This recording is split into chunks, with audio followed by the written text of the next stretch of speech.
So if you set a goal, make sure the intention is positive, because if it's a shitty intention, karmically, it'll bite you in the ass. This is the Knocking Doors Down podcast, featuring celebrities, experts, and everyday people who have overcome adversities, including addiction, mental health, and trauma, to live purposeful lives. And that's what Knocking Doors Down is all about. Because he needs his own theme song, like in the style of Kiss, it should be Mike Diamond. What's going on, brother? Hey, that was really good. I like that. Mike Diamond in that high-pitched voice. Awesome. Well, that song's huge in Australia. All right. Dude, let me tell you something. In LA, I battle with two things. I battle with a plumber called Mike Diamond, and I battle with the Beastie Boys. I was going to say, the Beastie Boys. Well, thanks for joining me. Of course, Mike, the author of 7 Steps to an Unbreakable Habit. We're going to get into that, man. I mean, you've done so much TV, producing stuff, interventionist, which that's really fascinating to me because I've started working with a nonprofit in our area, and our focus is really on fentanyl, and we're seeing this shit like crazy. And I know as a fellow dad, it's like, it's frightening, especially when we have that lineage of addiction.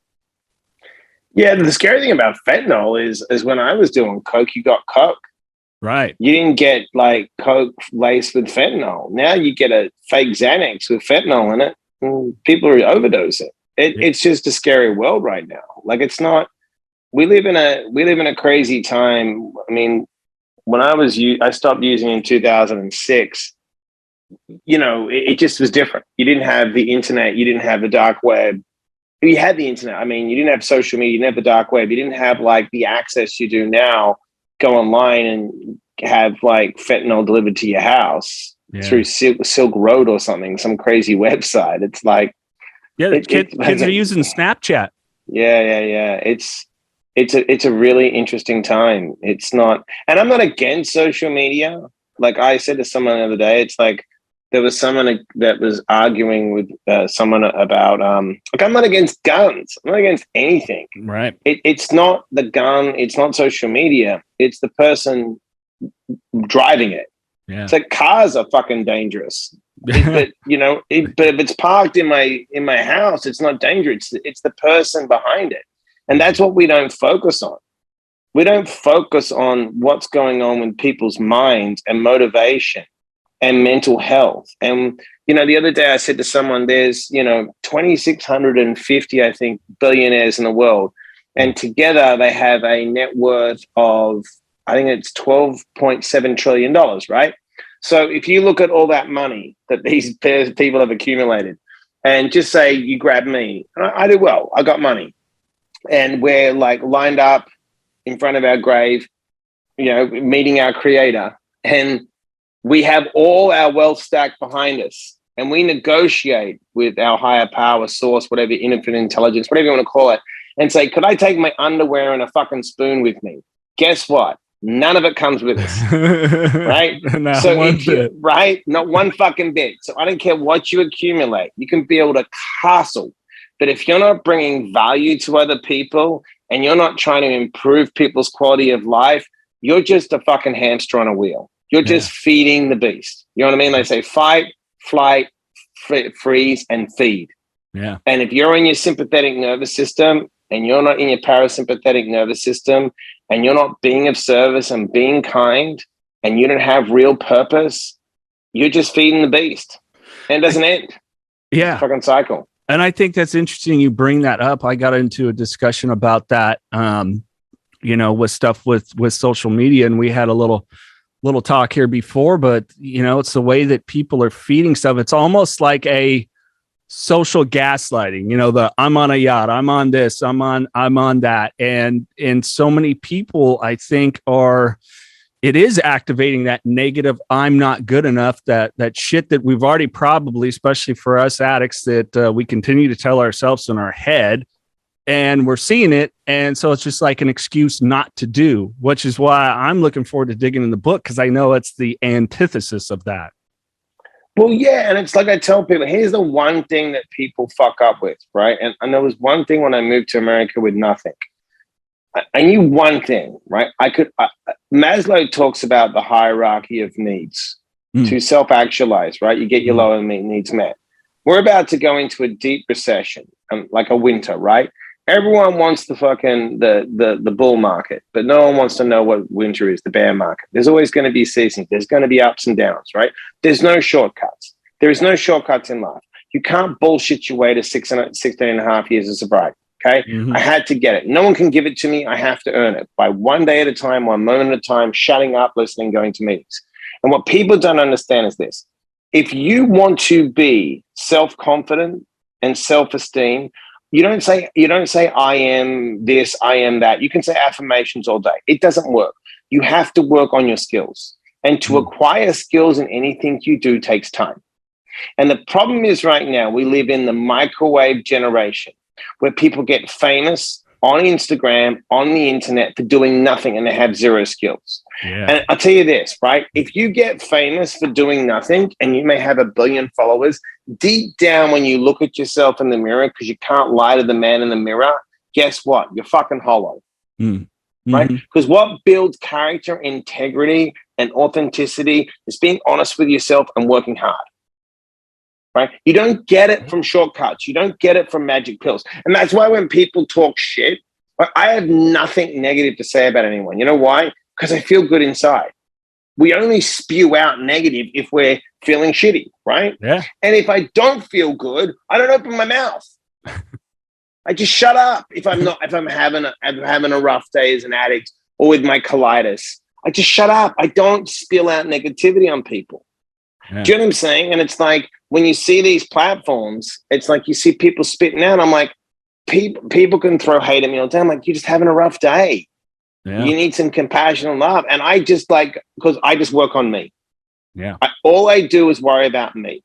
I worry about my mind, the choices I make, what I'm putting out in the world, my purpose, the skills I need to acquire to be great. And that's it. I don't care. I don't worry about competition. Because if you work on yourself and you're disciplined, right, and you know the levels to be successful, you either level up or you don't. Yeah. And if you don't, work harder. Well, I think it's great that you bring up about, when it comes to compassion with others, because like we are in a vengeful time almost, it seems. And it really is along the lines exactly what you're saying is people looking for relevance and it's a false self-esteem by putting others down. And it's like, yeah, how about a little more fucking compassion? Like, what happened to common sense, common courtesy, and treating others the way we want to be treated? You know what I do every day, and I never post it? I've never posted it once, ever in my life. I buy every day either someone's groceries or a meal for someone. And I do it randomly. And I pick someone that I look at. I'm like, that person's having a rough day. And all I say to them is like, I come up to them. They could be in the grocery store behind me, or they could be in a food line behind me. And I go, when was the last time someone did something nice for you? And they'll look at me and go, I don't remember. I'm like, let me buy you lunch today. I'm like, what? Or let me get you groceries today. And the look on that person's face, it's just a small fucking thing and I can afford it. It's nothing. $20 here, $20 there. I went into McDonald's the other day. My son wanted some fries and there was a lady that came in with 3 kids. I turned around to her and I said, come here. I said, how many kids you have? She said 3. I said, what do you need? She goes, I want to get 3 Happy Meals. And I'm like, all right, well, they're not going to be happy because it'll make $20, right? And she's like, yeah. And I said, I'll buy them for you. She said, are you serious? I said, when was the last time somebody did? She goes, no one's done anything nice to me for 10 years. And she went outside, right, with her fucking kids with a smile on her face, right? And I watched her. And then I went back out and saw her and gave her $20. I said, next week, come back with this money, save it, and get Happy Meals again. She goes, why? And I said, just showing you someone cares. There's people that care still in the world. I don't have to do that. But guess what? I do that because my life is good. You know why? Because I do so much nice shit to people. I never have to worry. I get a lot of work. I get paid really good. I do pro bono work, and then I get a massive job. I got a book deal with a great publisher. Why? Because I do the right thing. Yeah. And what people don't understand is if you give it back in the universe, and it's abundant universe, not a scarcity mentality, the universe pays you 100 fucking times more than you think in your scarce mind that you need to collect all this shit. It's bullshit. It's a lie. You don't have to screw people over to be successful. You don't have to screw people. You can be a good person and win. You know what I'm saying? People think it's kill or be killed. That is such a crock of shit. You know what I mean? It's just I see people spitting venom and crap all day. I'm like, dude, what are you doing? It's a waste of life. It's a waste of life. Short little life. Yeah. And it could be gone like that. How many, how many of us that we probably ran with in our using days that were at their core really good people? And it's like, where's, George or whatever. Oh man, you didn't hear George OD'd. George got in a car accident. George killed someone, locked up for 40 years. You know what I always do? My vision board is really simple. I have photos of the people that are no longer with me that meant something to me, right? I actually look at that every day. I then have the things that I've achieved. Like, for example, my book deal contract, I'll put that on there to prove I can get a book deal. TV shows, I got greenlit when everyone said they wouldn't get the greenlit. I see the greenlit. I have the form that says your show's greenlit, right? Series, whatever it is. Yeah. And then that shows me what I can do, right? So I know that life is precious. At any moment, people can die. I also see, right, what I can achieve. And then I have all the things I want to achieve, because that keeps me forward motivation, right? But I'm very aware of what can happen and where I've come from. I'm very aware of what I've achieved, and then I'm very aware of where I'm going. And then I just do the work no matter how I feel every day. And if I look at that every morning, and as soon as I place my feet on the ground, I'm fucking grateful, right? Always grateful that I'm alive. I don't give a shit what comes my way, right? I'll give you, I got a publishing deal. It took me 15 rejections and a year to sell my second book, A Dose of Positivity. I got the deal. Yeah. Great. Got the publisher I wanted. It's going through Random House. I'm stoked. I get a stomach infection. I have colitis. Yeah. I take my neighbor's kids out. My neighbor has kidney disease. I take the kids out for something to eat, trying to do a good thing. They want a Korean barbecue. I've never eaten Korean barbecue. It destroys me. Oh, I bet. I was going to say. On top of that, right? I'll see if I can find the picture. On top of that, I've got to hand in a 70,000 word edit to my publisher in 4 weeks. I'd written the second draft. They go, we need you to finish the rest of the book. No problem. I wake up one day and I say to my wife, I don't feel right. Can you see that picture? Holy shit, Mike. Right. For those that are listening, I'll make sure to post that. Go to my wife, babe, I think I was bitten by a spider. Shit. She's like, oh no, you definitely were. Look at that. Look at my leg. Shit, Mike. Right? Dude, I think I've been bitten by a spider. For 3 days, I think I've got a spider bite. Not to mention, I'm crapping my brains out. I literally tell my publisher, because my stomach's exploding with my colitis, right? My wife comes in one time and I'm on the toilet typing while we're going back and forth with notes, because I work with an editor that works for the publisher. And she goes, what are you doing? I was like, what do you want? She's like, you're on the toilet talking. I'm like, I'm editing. She's like, you're on the toilet. I said, let me work. And I told him, I said, some days I've got to get this done. You dream, right? You dream of getting the publishing deal, right? You're an addict. You do everything to get it. You get it. You call a book A Dose of Positivity. And now you're going through hell and trying to be positive, right? While you're dying. So guess what? I find out I got shingles. Oh, fuck. Right. Check this out. Got COVID twice. I get shingles and a stomach infection.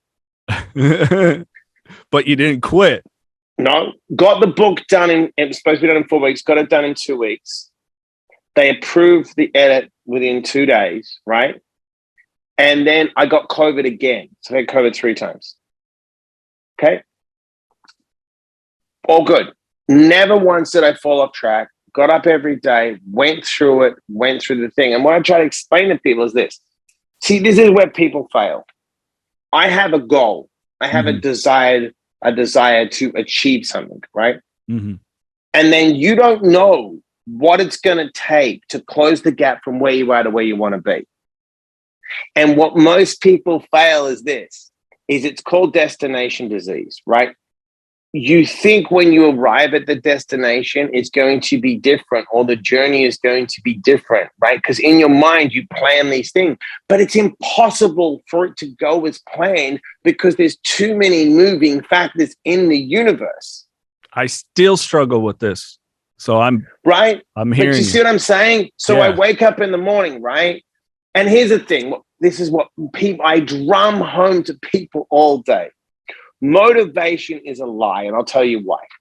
If you and I right now, this is what separates the ordinary from the extraordinary, the good from the great. And if anyone listening to this can latch onto this, they will be successful. Please. Successful people can do the work no matter how they feel. Unsuccessful only work when they feel good and feel right. So here it is. We're both sitting here. I could say to you, what would you do for $1 million? You're like, anything. I said, perfect. I'll give you $1 million cash. You're like, great. Right now you're motivated for the million. You've got forward motivation. Every human being would say that. Sure. Now, I go to you. You have to get up at 3:00 every morning, right? And you can never hit the snooze button. You're going to say, I'll do it. Sure. Right. We leave. Tomorrow morning, this is what's going to happen. And this is what people don't understand about motivation. This is why it's 1% inspiration, 99% perspiration. It's an idea. It's how you work it, right? Yep. As soon as the alarm goes off, there is two things going through everyone's mind. I want to avoid pain and gain pleasure. Sure. You're not unmotivated. The bed is so fucking comfortable. Why should I move? Yeah. So what do 99% of people do? They forget the $1 million. They hit fucking snooze. Yeah. That's their goals. They don't associate massive regret and loss for not following through. So what do? I get up no matter how I feel because I know I'm supposed to feel pleasure of the bed, pain getting up. So I just delay that gratification, push through that initial pain, right?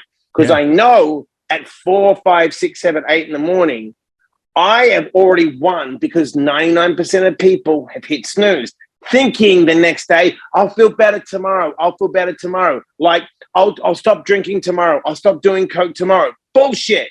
Yeah. I'll save money tomorrow. Bullshit. Right? I'll be a good person tomorrow. Bullshit.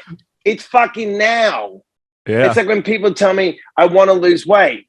Like, do it now. Yeah, well, no. Cut out the food right now. Yeah, but you've already lost. Yeah. Once you throw that butt, you're fucked. It's done. There's no excuses. That's why, like, people said to me, how did you shoot TV shows? How did you leave Australia with nothing? How do you keep doing all these things? I said, because all I do is act.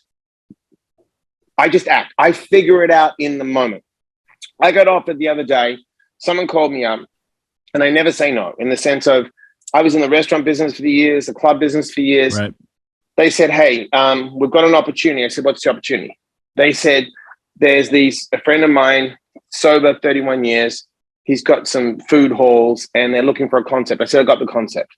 They said, what is it? I said, it's called the Healthy Dose Grill. I've already written up the mission statement. It's basically flame broiler, Wobber grill, better calories, smaller portions. You get 3 vegan options. You get real organic meat, real organic chicken. You get real organic salmon, but small bowls. None of these 700-calorie bowls. Right. It's all bullshit. So it's basically clean, organic, fast food to go and not expensive, right?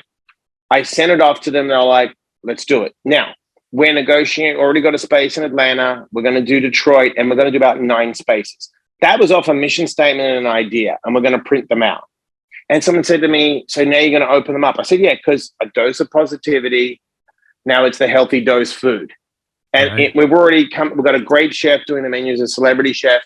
And they're like, how did you come up with that? I said, because it aligns with my purpose. Inspire, right. Educate, motivate, right? Teach people to love themselves because they matter. So if I do healthy food, I'm in really great shape. I have colitis. I've got to be able to eat it, like with my products that I put out. And they're like, but it's restaurants. I'm like, yeah, and it fits my brand. It fits what I do to help people. Yeah. Right. And will I get it done? Yeah, we'll open up probably 9 in the next 4 years. And why deviate from who and what you are with your purpose just for what? Money? Because we, as you just illustrated, and it's true, people will do more to not lose $5 than earn $5. And as long as I'm bringing value to you and it's really aligned to my purpose, and I'm not being toxic and I'm not trying to hurt you or harm you, right? And if I have to do food and do it right, I'll do it. Yeah. There's no rules. Yeah. Well, and I think we get, and it's something, and this is one of the reasons I really wanted to talk with you, Mike, because I still have a paradigm, a set of rules that I've set up for myself, or I think it's subconscious, and that is the struggle that I'm getting out of, because I can relate to what you're saying when you talk about here's the $1 million. Yes, of course, we raise our hand, and it flashed me back. I taught high school for a few years, and I would tell the students like, "Hey, we got to get this done. You got to have a work ethic. You're going to be out there in the world soon." It's like, well, if I was getting paid, and I went, "Okay, bullshit, class stop," because you won't. And where I wanting to head, and again, why one of the reasons I want to talk to you is there is still that hang up somewhere in that addict brain that is still doing that. Not good enough, not smart enough, no point to get the hell out of bed, because you'll get to day 29 of the $1 million offer and you'll fuck it up on day 30. So self-sabotage. Yeah, it's still there. There's still some self-sabotage. Well, you know where that comes from? It's like, I think when you surround yourself, or you say, all right, so our subconscious mind has been programmed the first 7 years of our lives. Sure. And if we've had a really shitty environment and really shitty people around us that always tell us that we suck, like most of my environment, what I do is I cancel that out. And I look at it like this. There's some people are optimistically delusional. Mm-hmm. And what I mean by that is, say I woke up tomorrow and said, I'm going to go play basketball and I believe I could be as good as Michael Jordan. I'm like, okay, you don't play basketball. You know what I'm saying? You're 5'9.5". You built like a rugby player, but I can do it. You're like, well, that's not realistic. That's called optimistically delusional. And what people do is they look at other people's lives and they don't actually look at their own life and talent and inclination. And then they say, well, I want to be like that. That's not modeling behavior. That's completely insane. You have to know everyone has deep down buried, right? A purpose, a calling, and talent. People think they're not talented. Bullshit. What's happened is they've survived their environment by playing a character. And that character has buried who they really are authentically. Mm-hmm. And then what happens is over time, we all have different addictions. So mine was alcohol and drugs like yours, because the authentic self, the calling is screaming out to be you, right? You're calling out. The universe is calling you. And it's not a fucking conference call. So no one else is going to hear it or see it. And you're alone because your environment is not set up for you to thrive. It's a fucking toxic, just a heavy environment, and you're playing this character just to survive. And you're in fight, flight, and freeze. You're not actually spending any time processing and learning and growing. So you get a little older, and what happens is most people conform. They become a cog in the machine, right? Sure. They don't become the linchpin. Now, if you can, the environment that you got sick in and damaged cannot be the same environment you heal, process, and find yourself. So for me, I had to remove myself from the environment, which was get out of Perth, right? I escaped that environment. But what happened is I had imposter syndrome because I was always told when I succeeded, you're a show off, you think you're so cool. So when I would get a certain amount of success, deep down, I just was like, ooh, I don't deserve this. Man. So what would I do is I'd self-sabotage. Then what happened is I started to look at my behavior and go, my programming's fucked up. Where are these voices coming from? And in the 7 steps, I talk about the inner critic.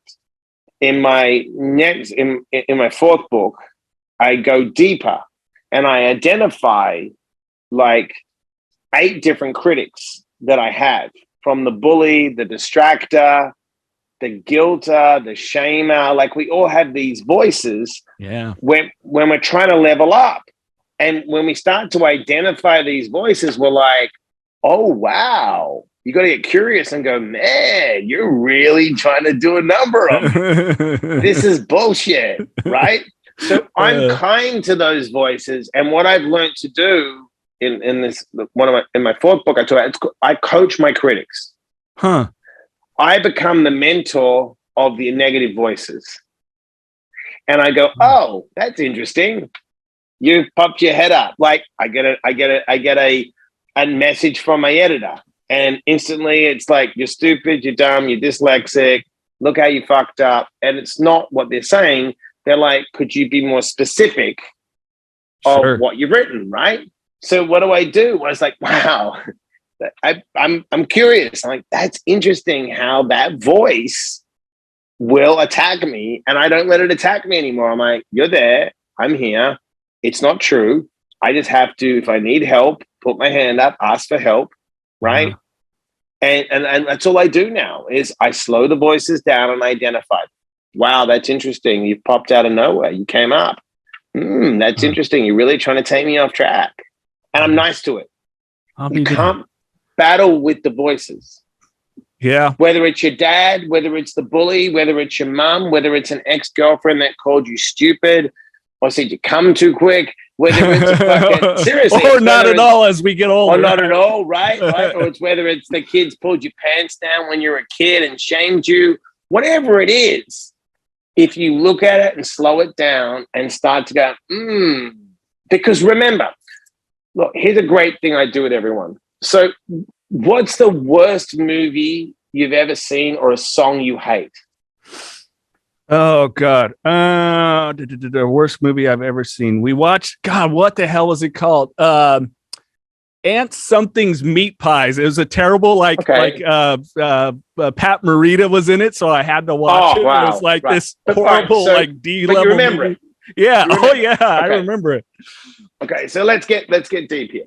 So right now, in real time, here and now, all that exists is this conversation. Yesterday's dead. We don't know what's going to happen in 10 minutes from now because we're not mind readers. And if we could read minds, or we'd just say, give me the winning lottery tickets. We're out of here, right? So we know that the only way we can go back to yesterday is in here, right? And the memories are stored like a movie. So when the inner critic pops up, it's not actually here.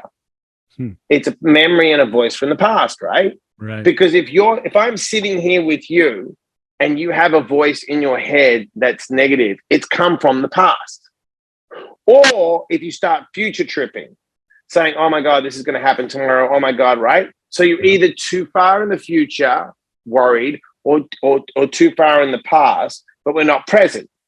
So if you and I are present, and if I said to you, okay, here's an exercise. Every time you start to ruminate of something from the past or start to trip out of the future, I want you to put in that movie. All right. You would say, that's fucking stupid, right? Yeah, right? Probably.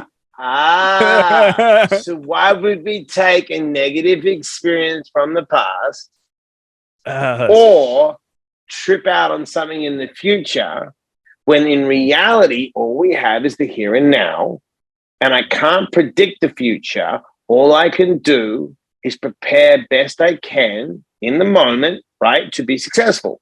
Yeah. That's it. And then once I prepare, I have to be flexible because life is going to present me with different cards. And most people fuck up is because everyone goes and thinks it's a casino, right? Yeah. Where the house always wins. We don't always win. And says, why didn't I get a flush and a full house every hand in life? Right. Life doesn't work like that. Yeah. It didn't start out that way. It's not supposed to. You're supposed to get up and just deal with what you have to deal with in front of you and make empowering choices. That's probably why, and I'm sure you've throughout your life and especially in sobriety, and I still have it at times, that depression swing, anxiety swing. Of course, living in my Of course. Subconscious. And look, here's the thing, but here's the thing that people say. It's impossible. Dopamine, oxytocin, serotonin, and endorphins, the 4 happy chemicals, we are not supposed to feel good all the time. Life doesn't work like that. You're supposed to feel a range of emotions, but we're not taught to process and regulate our emotional states. Mm-hmm. Right? So someone cuts you off on the freeway. Naturally, your body goes into fight, flight, or freeze, the sympathetic nervous system. Your amygdala, the primitive part of your brain, overrides your body because it needs to get you out of danger, right? Yep. Now, the danger's gone. What do most people do?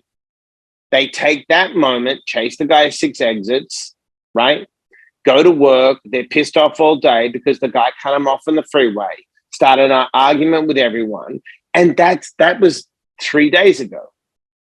So it's like you see a person and we work about it in recovery, right? Yep. What are you resentful of? And then you start writing down the resentments. The resentments are really fucking like old and dated. And we carry the past hurts, right? And we keep firing and wiring. And what we repeat and what we do becomes stronger, right? So we build that muscle, that resentment muscle, that fear muscle, that anxiety muscle, that jealousy muscle, right? They're building these horrible toxic muscles, and through thought alone, as you think, you will feel, right? So if I have sexual thoughts all day, I'm going to get horny. If I have angry thoughts all day, it's going to sit in my gut, right? Like most of us have stomach issues now in America, right? Because of stress, because of the way we think, right? So I think something and then I feel it, right? Or I feel something, then I acknowledge the thoughts, right? Yeah. So I feel angry, I think angry, or I think angry, I feel angry. It's a fucking loop, right? We're like a hamster on a fucking wheel. And I'm stuck in this fucking loop. So what is the easiest thing to do? I feel disturbed, right? So I am going to alter my mood to feel better. Then the habit is I'm triggered, I feel disturbed, I'm going to use. That's the new habit. Yeah. So what do? I feel triggered, I feel disturbed, I'm going to use. Now, here's the crazy thing, like Pavlov's dog theory, right? He'd feed the dog, ring the bell, feed the dog, ring the bell, feed the dog, ring the bell, don't feed the dog. The anticipation, the bell produces saliva. Mm-hmm. I become like Pavlov's dog. I'm triggered, I use. Triggered, emotion, use. Then if I interrupt that pattern, I'm triggered. What the fuck is wrong with me? Why am I triggered? Oh, I'm disturbed. I'm resentful. I'm angry. I'm jealous. I start to man, maybe I should not use and see what happens. And I start to deal with these emotions. Start to grow up, right? I get some emotional intelligence. Yes. Right? Tough thing in today's society. Right. Everyone's about IQ. I've seen people that are really, really book smart make some really bad emotional decisions. Yes. Right.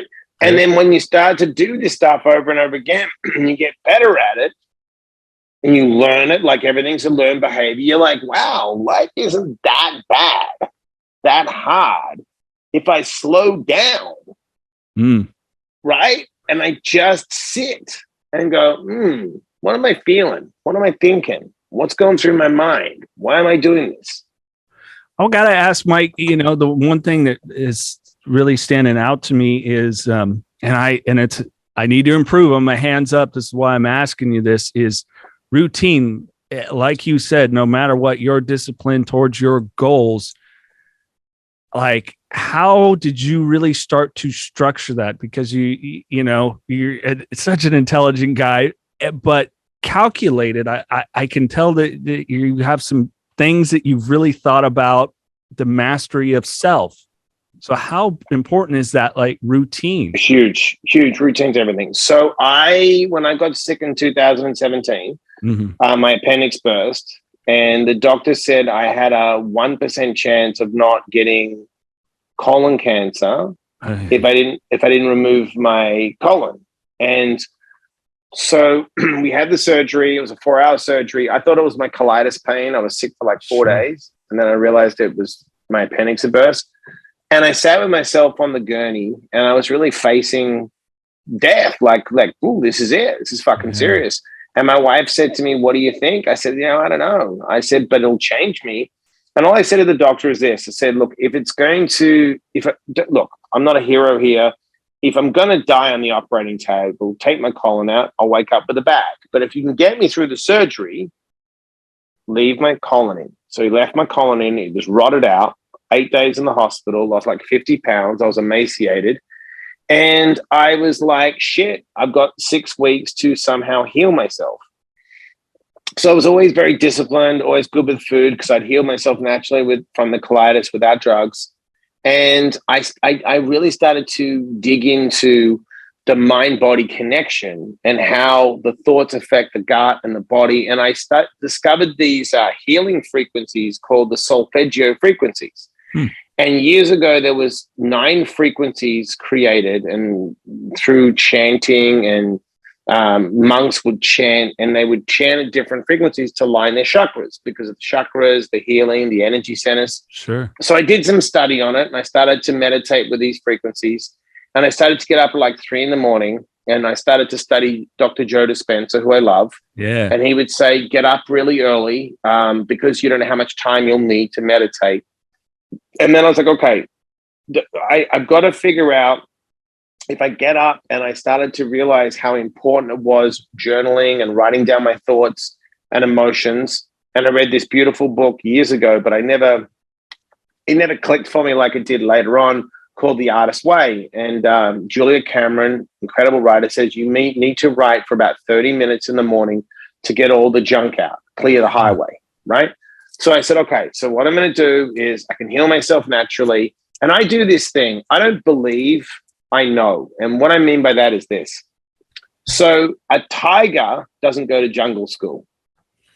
And when a tiger quits work or a killer whale quits work at SeaWorld, someone dies, right? So what I'm trying to say is instinctively and intuitively, we're all connected to a divine source and we have massive amounts of potential, but we've forgotten. Yeah. And for a lapse of time, when the tiger is in the ring, it's forgotten. I'm 500 pounds. It's got a whip. I can fuck this guy up whenever I want. And we all have that inside us, right? But society, right, and the rules are the trainer. Yeah. And they force the tiger to suppress itself. And our connection to potential is pulling us. Be the fucking tiger. Yeah. Don't say I am. You are. You already are. Just be yourself, right? Yeah. So what I do is when I wake up, it's journal for 30 minutes. And then what I do is I stretch my body. Stretching is the most important thing.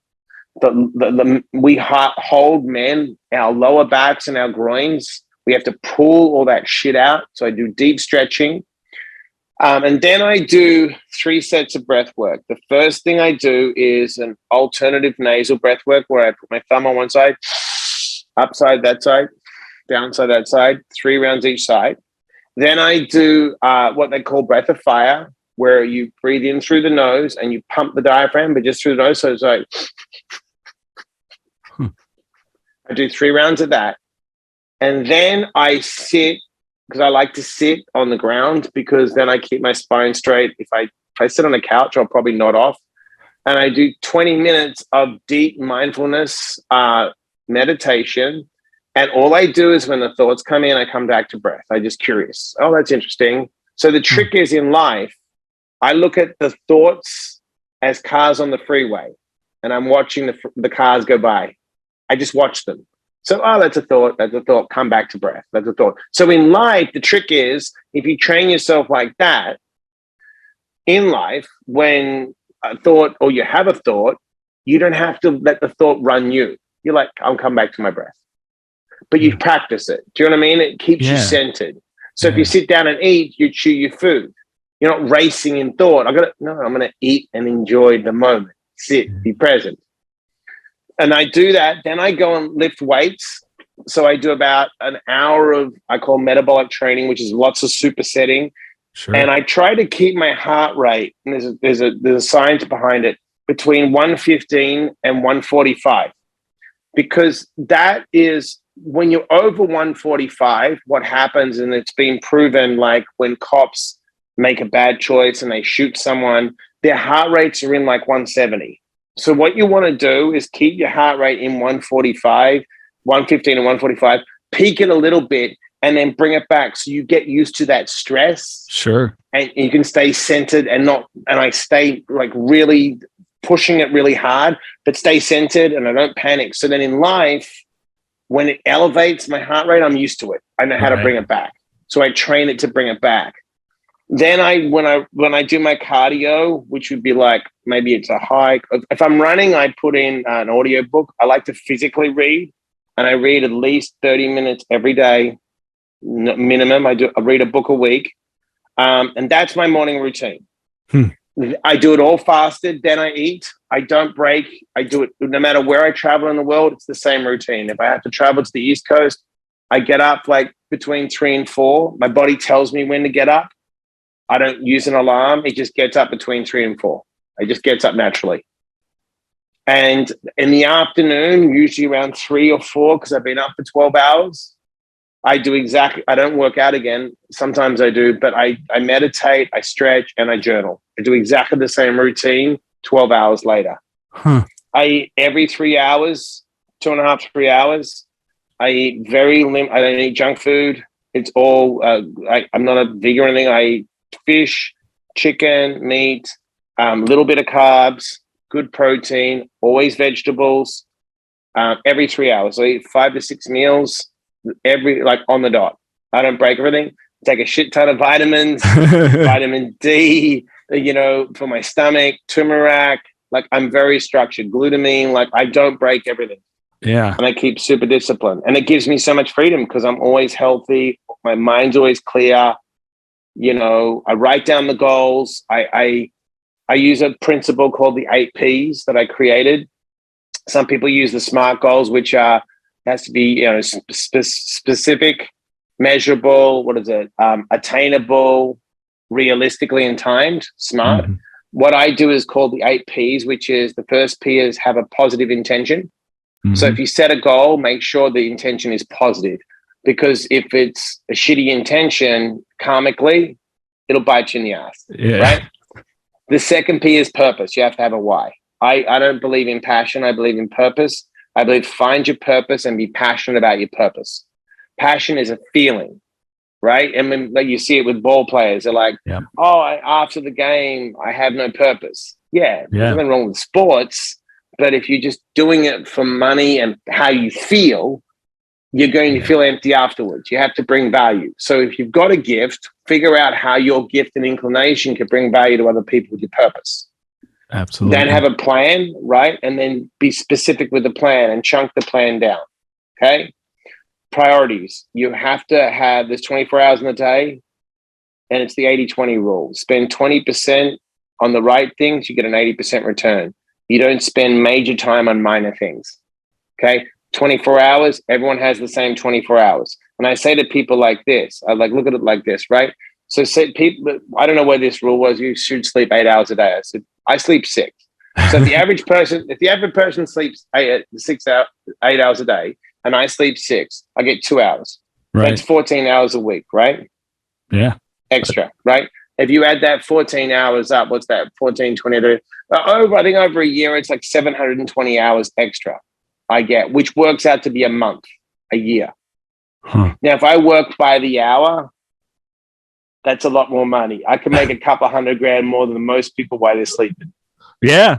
And if you look at 720 hours, you could study a course in 120 hours. I could do 3 or 4 courses in that 2 hours while you're sleeping, because you're looking at the rule is 8 hours. Bullshit.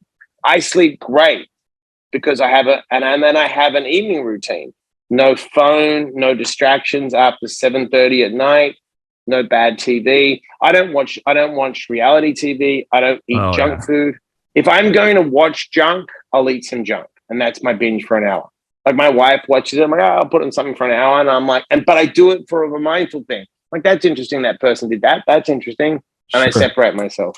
Yeah, I can't do the fucking reality TV because it's hardly that. But Awful. And I stay on track. Like I've got 8 books I'm going to write. I've written my 4th that's getting edited now. It'll be done when my 2nd book comes out. I'm 2 cycles ahead. Then I'll sell book 3 and 4. Then I'll start the 5th book when I'm on tour with the 2nd, and then I'll always be 2 cycles ahead. I'll probably be hitting you up because I have a diverticulosis, so I might be hitting you up. I can help you with that. Oh yeah, it's eeasy. With my colitis, I've got the formula to help you heal. I'm the master of that. Oh yeah, no problem. I'll message you later on because people don't need to worry about my gut health. No problem. But it's easy. You know, and some of the really interesting things, and it's a concept I've been really trying to grab onto a little bit more of a stronghold, is the paying for it on the front end, you know, because when we are alcoholics and addicts, we pay for it on the back end. We get the pleasure thing, which completely lacks purpose. You know, to go back to what you're saying, purpose is the thing that will get you fucking going no matter what. But it's interesting how you talked about, you know, paying for it on the front end. And I think a lot of people, and it's something that I still struggle with in certain areas, not all, but paying for it on the front end, having a planned life like you have, and accepting, well, I have this plan. Shit might go awry. That's okay too, because I got the plan to get back to no matter what. Well, the thing is, look, you've always if you have a desired result and you're not getting the return you desire, change your approach. Right. I'm completely flexible. I expect things to go wrong. I expect everything to go wrong. So I improvise. So it's like what I learned in acting school, right? You learn the lines of the play and you study your character inside and out, but every take is different. Because I don't know if I wake up, what could happen. And that's where people mess up. And that's why I always say, you never drive on the same freeway twice. And that's the problem with people. They get on the freeway and there's traffic, but it's not the same traffic. Yeah. It's different cars, different people, different moments. Put something in positive. You know what I mean? So it's like when I get on a plane, I don't know what's going to happen. I'm open to every minute that we're alive is a beautiful moment to be experienced if you're awake and you're alive and you're grateful. Yeah. Do you know what I'm saying? So it's like I always have a good day because I don't know what's going to happen. Now I have plans, but see, the reason I can't fail is this. I don't believe in fail. I believe in feedback. So if I have a goal or if I have a desired result and I don't get the desired result, then I just got feedback. So what's the goal? Now, if I have a purpose, right, and I know why I'm chasing after something, then I'm never going to be dissatisfied because I know where I'm going. I know what I want. More importantly, I know why I want it. Yeah. Do you know? And there's another thing that people screw up on. So it's like I said to someone the other day, I was trying to coach them. And they're way in debt. And I was like, all right, let's just break down your life. And they're spending like $2,500 on a car. And I was like, well, you need transport. You don't need that car. Right. They're like, yeah, I do. I'm like, no, you don't. You want that car. Does that make sense? Like I can eat. What's the reasoning? What's the reasoning behind the $2,500 car? Status. People want to impress people thinking it matters, and no one cares if you're homeless. No one gives to you. Matter of fact, they'll walk right by you and go, get a job, you bum. Right. So I always tell people, figure out your needs and your wants. Figure out why you want something. So I can afford to give away a meal. I can afford to eat certain ways because I live like a minimalist. I don't need shit. I give it all to my wife and my son. I don't care. Like I can do pro bono work because I get paid to do other work. Right. And I've strategized my life because you know why? I'll tell you why. For years, I didn't do that. I made a shit ton of money. I was making hundreds of thousands of dollars a year and it was going in my nose. Yeah. It was going on parties. I was doing dumb shit because I didn't have purpose. I was just trying to feed myself to try to avoid certain feelings that I wasn't dealing with. Yeah. You know, so the money was never a problem. I didn't stop using because I was broke. I stopped using because I was spiritually bankrupt. Yeah. And I was fucking miserable. Same. And it was like, how much more coke can I do? And how much more liquor can I drink? And how much more sex can I have with random people that I don't even like and then look at myself in the mirror and go, what the fuck am I doing? Yeah. Life is good. Wow, this is enjoyable. Yeah. Right. And now I can wake up, and if whether I'm in pain and my stomach's sore, or I'm dealing with shingles, or I get a fucking, a bill from the IRS, I'm like, I'll fucking pay it. Like, whatever. I fought the IRS for 3 years on a mistake they made and won. And I calculated 42 hours on hold. Oh, yeah. Fucking. Yeah, and I didn't snap once. I didn't snap once. I just stayed. And because I was just like, I'm going to figure this out. And they ended up, I kept filing, kept getting on hold. And they ended up saying, look, we made a mistake. We made a mistake. But, it's like nowadays, it's like, that's a privilege. Yeah. Do you know what I'm saying? Like, it's you've got to, look, we're not in Ukraine. We're not in the Middle East. Yeah. We have it really easy in the West. We have a great. And if we in our head, like, people complain about America, then leave and go somewhere else. Yeah. Like, just, if you don't like where you're living, no one's holding you down hostage. Go live in another country. Be nice. I agree with you. And I think my thought on this and things that I've voiced to people that are willing to have a conversation is you're looking too much outside of the things that actually really matter. And it's driving you to say that. Well, here's another thing. Like, someone had a debate. Like, I really don't care. Someone got upset with me because I said, I have friends that are transgender and all times. I don't care. And they're like, oh, yeah. But I'm like, look, stop. If someone wants to identify as something, that's their business. It's not my business. They're not bothering me. I don't judge anyone. Who the fuck am I to judge someone the way they feel? Do you know what I'm saying? And it's like, just instead of this divided thing, like, why not just, if someone identifies with that, that's their business. Yeah. It's not my business. They're not hurting anyone. What this small little experience as a human being a spiritual being, if that's what that person wants to do, just be kind, be loving. Okay, that's where they're at. It's none of my business. Give them a hug. There's so much that's going on in the world that it's like, even within ourselves, that I've got so much work to just continually do on myself, be there for I'm not going to sit there and worry about the other person, beat someone else up. I'm like, dude, what do you need from me? How can I be of service? Exactly. How can I be loving? Do you know what I'm saying? And then just move on. Be a kind person, or just, get it done. I think people sit in the self-righteousness, as we've talked about, way too much. Because you're never, that tank is never going to be full. There is no fucking way. Yeah, it's not bothering. Real quick, please tell people how to find you. And then we're going to do some quick random questions, and I'll leave you with the final thought. They can find me on Instagram, the Mike_Diamond, Facebook, the official Mike Diamond, Twitter, the Mike_Diamond. And if someone's really struggling, I do check my DMs, and they can message me. I'm not a guy that says, oh, and if I can't help them personally, I can always suggest stuff or point them in the right direction. Excellent. Thanks, Mike. And I'll, hey, you open up. I might just be sending you some DMs. Wake up at 3 a.m. Oh, that fucking Jason again. All right. Some quick random questions. If they were to make a movie about your life, who would you want to play you? Can't be you, though. Oh, what a good fucking question. All right. Here's a question. Is it my starting off in Australia as a young kid, then getting older, or is it my older life? Oh, we could. Well, I mean, it's important. That's part of your journey. We'll have to do a part 2 because I didn't even get into your childhood, which is fascinating. So let's just go older life. Wow, who could play me? You know who would do a really good job of me if he could? I'm sure he'd grow the goatee. I really love him. Is it Shia someone? Shia LaBeouf?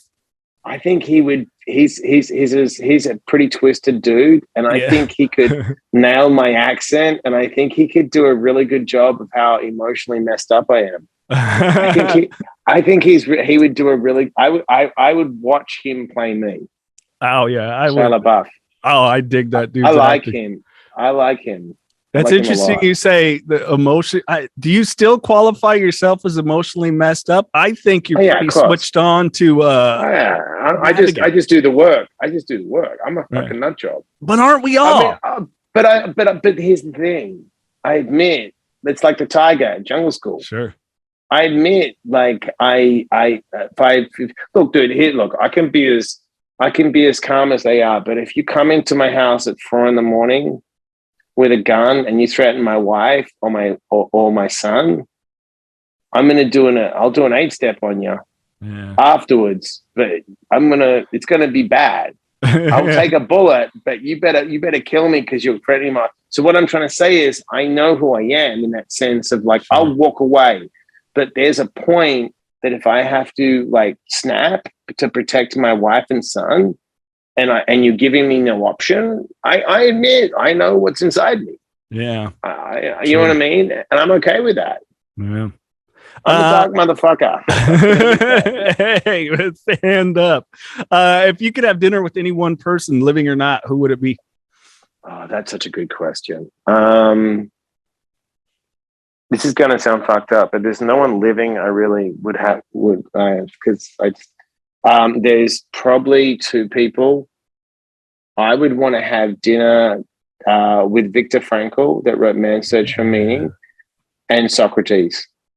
Hell yeah. I think Socrates was one of the greatest. I mean, he inspired, obviously, cognitive behavioral therapy, Socratic questioning. They don't really give him enough credit for Stoicism.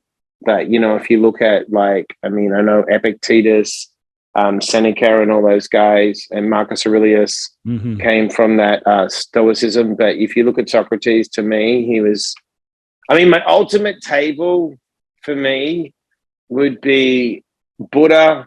I'd want to have JC there, Jesus Christ, just to see what he was about. Like, right. He's like, yeah, of course. He'd probably go, a lot of people have really fucked shit up in my name. Yeah. I'm a little upset about that. I just would love that. Like JC, you've got Buddha, you have Socrates for me, you'd have Viktor Frankl, and then you'd have to throw in one of the great Stoics like Epictetus or,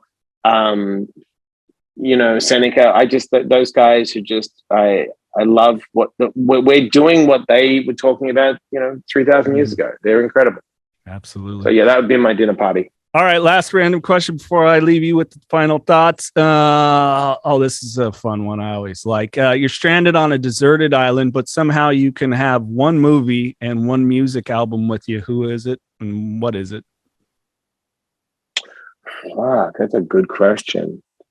What movie?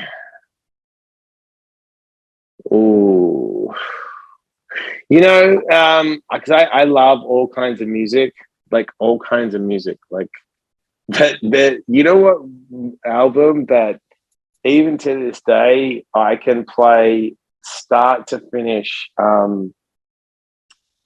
There's 2 albums that I can play start to finish to this day, and they're both completely opposite. If I had to choose, there's 2 albums that I like. Well, I'll tell you the 2, but I'll tell you the one. Okay. I love Appetite for Destruction from Guns N' Roses. Oh, hell yeah. And then to be friends with Duff after that and those guys and, be partners in a bar was crazy. But the other one is Joshua Tree from U2. Oh, it's a great album. That album to me is like start to finish to this day. It meant so much when I was going through it. So I would probably say Joshua Tree if I was on a desert island, because there was something about that album, and it's Joshua Tree, and I visited Joshua Tree, and just the spiritual. I would probably say Joshua Tree, and movie. Damn, I've just seen so many movies. Hey, I can't answer this one. It's hard for me. It depends upon the day. Interesting. I'm trying to think if there's a movie that I don't think there's a movie. I've just seen so many movies that I could say that would be the one. The album, yes. I'm trying to think. I mean, when I was younger in acting school, it would have been something fucked up like Raging Bull. But I wouldn't want to be on a desert island now watching Raging Bull over and over, or Goodfellas or any of those. That'd get fucking crazy. Like, right. Somebody show up. Oh, I'm going to hit you upside the head with a fucking ratchet. yeah, exactly. Like Joe Pesci. God, I'm trying to think if there's an inspirational movie. Yeah, as a film buff and a guy that studied it and did acting myself, never made that trek to LA. It's like, okay, like, I don't know, am I in a sci-fi movie? Then I want to be Mark Hamill in Star Wars. I want to be in Jaws. I want to be in Goodfellas, you know? Yeah, I can't think of it. That's a good, you stumped me on that one. All right. My first stump. Way to go. All right, yeah. Mike. Hey, man, thank you very much for this. I know you got a crazy schedule and let me hound you for about 3 or 4 months now. So this has been a real honor and a pleasure. And folks, I really recommend follow Mike on social media when he does drop stuff. It is awesome. Are we still doing the podcast? My podcast? Your podcast. Yes, a dose of positivity. A dose of positivity. Okay. So they can get it on Apple, Spotify, and you'll have to come on mine. And it's going to be on iHeartRadio. And then I'm actually negotiating a deal right now with Apple TV for an actual show. And I'm actually going to be shooting a documentary with a couple of big producers. It's a little bit I'll give you a little bit of juice on it. So please. It's kind of a risk. So what I'm doing is I'm going to take a human being who's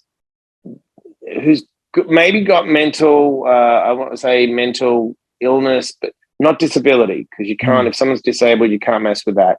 Maybe it's bipolar. They're definitely an addict. They're definitely rock bottom. They could be homeless. And I believe, and maybe I'm wrong, with my resources, I'm going to bring in Dr. Raymond to study their brain. I want to take a human being, and I don't know how long, it could be a year documentary, 6 months, whatever, and give them all my resources. Give them love, give them affection, give them hope, and give them nutrition, teach them to meditate, and give them everything that they haven't had, and see if I can make them do a 180. And it's going to be called Project 180.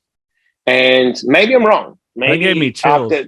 But I'm serious. Maybe I fail, but I think, because I did it all myself with no help, that if I can get someone with my resources, I'm a very resourceful guy and I make shit happen. And with me coaching them with a great team of people, I think I could turn them around. And I think the reason I want to do it is that it will expose the corrupt system of how people aren't given opportunities, how people fall through the cracks. I fell through the cracks of my education system because no one picked up I was dyslexic. No one knew I was an addict. So I think that's the project. It'll probably take a year to shoot, one person, but we're going to really go all in and see what we can do. I love it. I will champion it. If you have the GoFundMe or the whatever it is, I will contribute what I can. And I think Dr. Amen is absolutely phenomenal. He's the guy. He's the best. He's the best. As you are. So the floor is yours. If you have anything to lend to people, Mike, please. All I would say to people is you're enough. Anything you've been told you're not is bullshit. Whenever you're stuck, take the moment, gather more information, read a book, find someone positive that's kind, and just get outside yourself. It's just a fucking moment. We all go through them. Anyone that says they don't go through it is bullshit.